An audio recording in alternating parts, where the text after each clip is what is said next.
Assalamualaikum warahmatullahi wabarakatuh. Alhamdulillahillazi 'allama bil qalam, 'allamal insana ma lam ya'lam. Asyhadu an la ilaha illallah wahdahu la syarikalah wa asyhadu anna sayyidana Muhammadan 'abduhu wa rasuluh la nabiyya ba'dah. Allahumma shalli wa sallim ala sayyidina Muhammad wa ala ali sayyidina Muhammad. Amma ba'du. Alhamdulillah, kita dipertemukan kembali. Pada pertemuan kali ini kita akan membahas hadis yang kelima dari Al-Arba'in An-Nawawiyah. Pada pertemuan sebelumnya kita sudah membahas hadis yang keempat mengenai tentang penciptaan manusia di dalam kandungan. Kemudian ada juga tentang membahas tentang ketetapan yang Allah tetapkan kepada manusia ketika di dalam kandungan. Kemudian ada juga tentang amal kebaikan dan keburukan. Pada pertemuan kali ini kita akan membahas hadis yang kelima, membahas tentang persoalan hadis tentang bid'ah, ya, persoalan yang baru. Sebelum itu marilah kita mengirimkan surah Al-Fatihah untuk mu'allif atau pengarang kitab ini, yakni Imam An-Nawawi. Ila hadratin Nabi Mustafa sallallahu alaihi wasallam wa ala alihi wa azwajihi wa zurriyyatihi ajma'in, wa khususan ila ruhi Imam An-Nawawi. Al-Fatihah. A'udzubillahi minasyaitonir rajim. Bismillahirrahmanirrahim. Alhamdulillahirabbil alamin arrahmanir rahim maliki yaumiddin. Iyyaka na'budu wa iyyaka nasta'in. Ihdinas siratal mustaqim. Siratal ladzina an'amta 'alaihim ghairil maghdubi 'alaihim waladdallin. Amin. Qala al-musannif rahimahullahu ta'ala, nafa'ana Allahu bihi bi 'ulumihi fid dharaini. Amin. Al-hadisul khamis, hadis yang kelima. An ummil mu'minin Ummi Abdillah Aisyah radhiyallahu anha qalat, qala Rasulullah sallallahu alaihi wasallam, man ahdatsa fi amrina haza ma laysa minhu fahuwa raddun. Rawahul Bukhari wa Muslim. Wa fi riwayatin lil Muslim, man amila amalan laisa alaihi amruna fahuwa raddun. Hadis yang kelima ini terdapat dua buah hadis, ya. Hadis yang kelima yang terdapat di dalam Al-Arba'in Nawawiyah ini ditulis oleh Imam Nawawi, dikumpulkan oleh Imam Nawawi menjadi dua hadis, ya. Pertama diriwayatkan oleh Imam Bukhari dan Muslim, kemudian hadis yang diriwayatkan oleh Imam Muslim saja. Mari kita terjemahkan dan kita uraikan hadis yang kelima ini. Al-hadisul khamis, hadis yang kelima. An ummil mu'minin. Nah, ini hadis ini diriwayatkan, ya, rawi a'lanya adalah ummil mukminin atau ibunya kaum mukminin. Artinya ini merupakan gelar atau sebutan yang dilekatkan kepada istri-istri Rasulullah. Jadi istri-istri Rasulullah itu disebut dengan ummil mukminin, ya, ibunya orang-orang beriman, ya. Sama halnya seperti kita juga bernegara, misalnya ada presiden, ya, jadi istri presiden disebut dengan ibu negara, bukan ibu presiden, bukan, tapi ibu negara, ya. An ummil mu'minin Ummi Abdillah, yaitu ibunya Abdillah, ya, anaknya bernama Abdillah.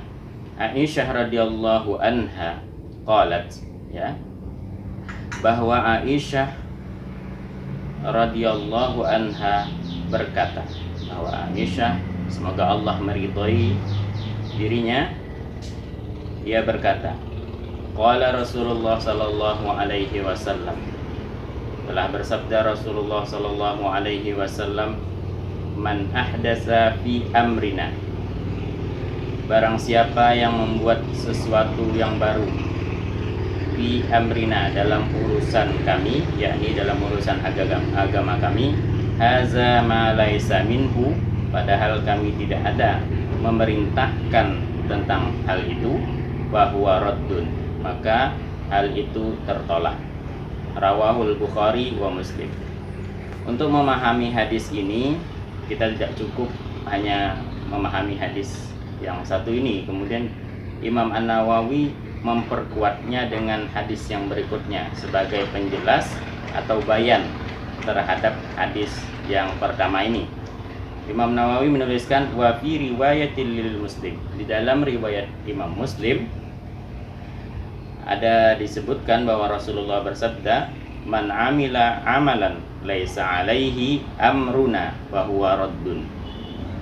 Man amila amalan, barang siapa yang beramal dengan suatu amalan, laisa alaihi amruna, tidak ada di dalam agama kami, yakni tidak ada perintah untuk melakukannya, bahwa raddun, ya.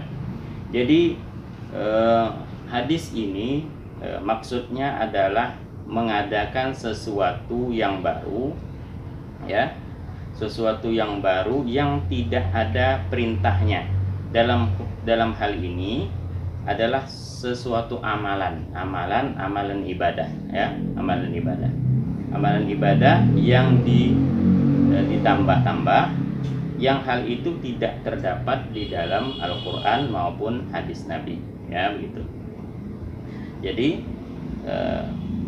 misalnya apa ibadah yang biasa kita lakukan di dalam Islam? Ada sholat, ada puasa, ada zakat, ada haji, ya.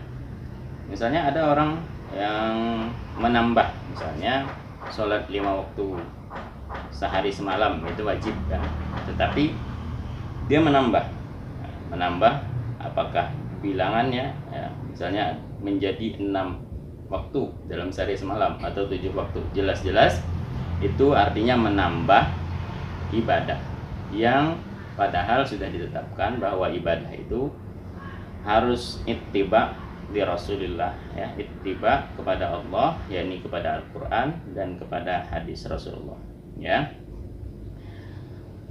Sebagaimana Rasulullah juga bersabda bahwa sallu kama ra'aitumuni usalli, salatlah kamu sebagaimana diriku salat. Jadi salat kita, ibadah kita yang lain, baik haji, baik puasa bulan Ramadan, itu merupakan ibadah yang sudah ditetapkan, ya, sudah ada aturannya, ada rukun, ada syaratnya dan lain sebagainya. Tidak ada penambahan. Misalnya, puasanya bulan Ramadan saja. Nah, itu yang sudah ditetapkan dalam Al-Quran, ya, dalam hadis Rasulullah, ya, sebagaimana dalam Al-Quran, ya ayyuhallazina amanu kutiba alaikumusiyam kama kutiba alal ladzina min qablikum la'allakum tattaqun. Nah, ini perintah puasa di dalam bulan Ramadan. Mungkin ada orang yang menambah puasa di luar bulan Ramadan, maka hal itu disebut dengan bid'ah, ya, menambah sesuatu perkara yang baru di dalam agama Islam.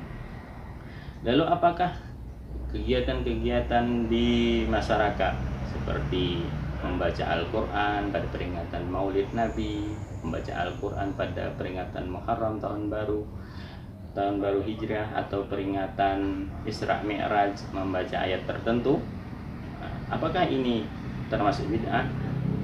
Ini kita katakan ini bukan bid'ah, karena perintah membaca Al-Quran itu secara umum terdapat di dalam nas Al-Quran. Faqra'u ma tayassara minal Quran.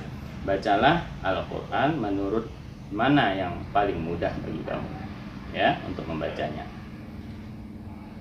Ya.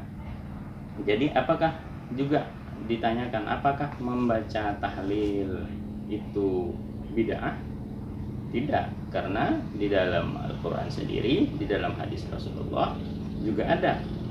Contohnya di dalam Al-Quran, Fa'lam annahu la ilaha illallah. Ketahuilah bahwa tidak ada Tuhan kecuali Allah. Begitu juga di dalam hadis Rasulullah, afdal zikri la ilaha illallah. Ya, seutama-utama zikir adalah mengucapkan la ilaha illallah. Artinya membaca la ilaha illallah atau tahlil itu adalah sesuatu yang dianjurkan, sesuatu yang memiliki keutamaan membacanya sesuai dengan apa yang terdapat di dalam Al-Quran maupun hadis-hadis Rasulullah SAW.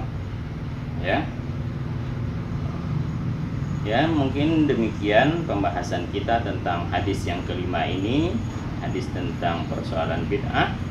Yang tadi, apabila menambah-nambah sesuatu yang baru yang tidak ada aturannya, tidak ada nas Al-Qur'annya, tidak ada nas hadisnya yang menjelaskan tentang itu, maka amalan itu tertolak atau tidak diterima oleh Allah Subhanahu wa taala. Demikian, lebih dan kurangnya mohon maaf. Wabillahi taufiq wal hidayah. Wal afwa minkum. Assalamualaikum warahmatullahi wabarakatuh.